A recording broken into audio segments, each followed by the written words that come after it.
आदमी पार्टी के state campaigning in-charge Ashok Tanwar अधिवक्ताओं से बैठक करने अंबाला पहुंचे व बातचीत के दौरान उन्होंने बताया कि आने वाली 10 अक्टूबर को राजधानी दिल्ली में संविधान बचाओ देश बचाओ के नाम से एक मार्च निकाला जा रहा है, जो कि अधिवक्ताओं से जुड़ा है। अंबाला के वकीलों से इस कार्यक्रम में बढ़ चढ़कर भाग लेने की अपील की और 2024 में आपकी सरकार बनने का दावा किया। आम आदमी पार्टी के state campaigning in-charge Ashok Tanwar ने अंबाला पहुंचकर अधिवक्ताओं के साथ बैठक की व बातचीत के दौरान उन्हें 10 अक्टूबर को होने वाले भव्य मार्च संविधान बचाओ देश बचाओ में बढ़ चढ़कर भाग लेने की अपील भी की। ज्यादा जानकारी देते हुए उन्होंने बताया कि न्यायपालिका को मजबूत बनाने के लिए यह मार्च निकाला जाएगा, जो कि एक ऐतिहासिक मार्च होगा और इस मार्च के बाद न्यायपालिका निष्पक्ष फैसला लेगी। वे यह उम्मीद करते हैं।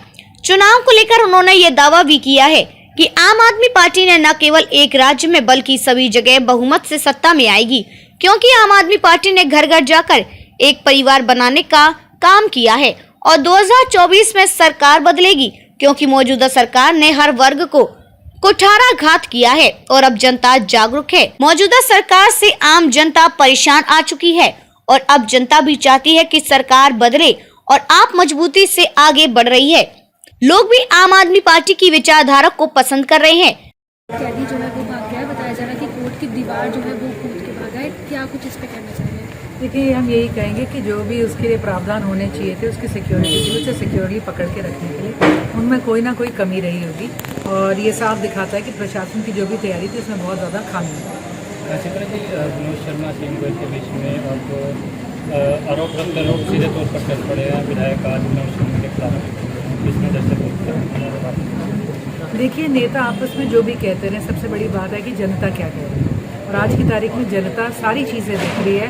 पार्टियां देख रही है, उनके मैनिफेस्टोज देख रही है, नेता देख रही है, उनके रिकॉर्ड्स और उनके वक्तव्य देख रही है। और मैं समझती हूँ कि आने वाले समय पर सबसे अहम बात जो है कि जनता क्या सोचती है और वो क्या फैसला लेती है, इसी पर सारी बातें रहेंगी। बाकी चुनावी और पॉलिटिकल दौर के अंदर इस तरह के आरोप प्रत्यारोप चलते रहते हैं, लेकिन जो भाजपा है और जो हरियाणा जनहित पार्टी है, ये आपस में समय समय पर जब अनुकूल रहा है तो आपस में इकट्ठे होते रहे। तो मुझे ये समझ नहीं आ रहा कि अभी हाल ही में जहाँ पे सीएम का इकट्ठे स्वागत कर रहे हैं तो आज ऐसी क्या बात होगी कि आपस में इस तरह की कड़वाहट आ गई। नीतीश मेहता ने आज जो है फाइनेंस कमेटी से वाइस चेयरमैन के पद से इस्तीफा दे दिया और उनका कहना है कि लोगों की समस्या का हल हो रहा है। देखिए, हम यही कह रहे थे कि यहाँ अम्बाला में बड़े दुखद एक जो नज़ारा वो ये है कि हाथियों की लड़ाई में आज घास जैसे पिसती है ऐसे जनता पिस रही है और कहीं ना कहीं विधायक का जो हट है, उन्होंने कॉरपोरेशन को चलने नहीं दिया है, बिल्कुल काम नहीं करने दिया है।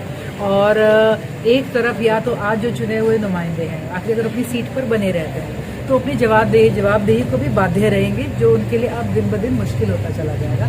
ये तो मेरे ख्याल से पहला इस्तीफा। ऐसे अनेक से ऐसे समय आने पर ऐसी बहुत सी हम ऐसे कहते हैं ना उठापटक और इस तरह के इस्तीफे और इस तरह की चीज़ें हम आने वाले समय में देखेंगे, क्योंकि कहीं ना कहीं आपसी रंजिश के अंदर इलेक्टेड सिस्टम जो काम करना था उसको पूरी तरह से ध्वस्त कर दिया गया है। क्या लगता है पार्षद आ गए? समय बताएगा। अगर वो अपनी सीट पर बैठे रहेंगे तो उन्हें कुछ ना कुछ तो जवाब जनता को देना पड़ेगा। 140 करोड़ लोगों के हितों के ऊपर जैसे प्रहार हो रहा है, आज आवश्यकता है एक मजबूत न्यायपालिका की और उसी के लिए आम आदमी पार्टी के हमारे साथी मोक्ष श्रीजा जी जो लीगल सेल के अध्यक्ष हैं, चित्रा जी और सभी हमारे पदाधिकारी वो यहाँ पर आए हैं अपील करने के लिए। 10 तारीख को संविधान बचाओ देश बचाओ मार्च वो पटियाला हाउस से लेकर के सुप्रीम कोर्ट जाएगा और हजारों की संख्या में हरियाणा से क्योंकि 1.5 लाख वकील पंजाब और हरियाणा बार के हैं, चंडीगढ़ रिलेटेड है सारे, और भी पूरे देश के अलग अलग हिस्से से वहाँ पर साथी आएंगे। बार बार जिस तरीके से सुप्रीम कोर्ट के भी आदेशों को सरकार ज़बरदस्ती बहुमत के आधार पर, लोकतंत्र में जनता सर्वोपरि है, लेकिन उस मैंडेट का दुरुपयोग करके अगर आप चुनी हुई सरकारों के अधिकार छीनोगे तो मैं समझता हूँ कि ये देश कभी बर्दाश्त नहीं करेगा। उसी को लेकर के ये मार्च है और अपने आप में ऐतिहासिक होगा और इससे और निष्पक्ष होकर के बोल्ड डिसीजन न्यायपालिका ले, ये हम सब लोगों की उम्मीद है। इंडिया में क्या आम आदमी पार्टी रहेगी या अलग होगी, क्योंकि पंजाब में भी कांग्रेस ने मना किया है और हरियाणा के अंदर भी हुड्डा साहब मना कर चुके कि किसी से कोई गठबंधन नहीं है। आम आदमी पार्टी तो इंडिया में भी रहेगी, भारत में भी रहेगी, हरियाणा में भी आएगी, अम्बाला भी आएगी। पूरे देश के घर घर में हम लोग जा रहे हैं, परिवार जोड़ने में लगे हैं। तो इसलिए धीरे धीरे जो शीर्ष नेतृत्व है, जो कहीं ना कहीं थोड़ी बहुत कोई चीज़ें हैं, उन शंकाओं को दूर करेगा और आने वाले 2024 के अंदर देश प्रदेश में ये सरकार बदले, जिन्होंने हर वर्ग के ऊपर प्रहार किए, उनके हितों की रक्षा करने के बजाय उनके हितों के ऊपर जिस तरीके से कुठाराघात हुआ है, तो उसका मैं समझता हूँ कि अब समय आ गया, लोग बदलाव देख रहे हैं, मिलकर के सुनिश्चित करेंगे। साहब में चर्चाएं भी है कि अम्बाला से लोकसभा से पार्टी हो सकती है। हमने तो बहुत पहले ये स्पष्ट मना किया है लीडरशिप। बाकी ये जो भी साथी यहाँ पर लड़ेंगे, हम उनके लिए सब लोग मदद करने के लिए पहुँचेंगे।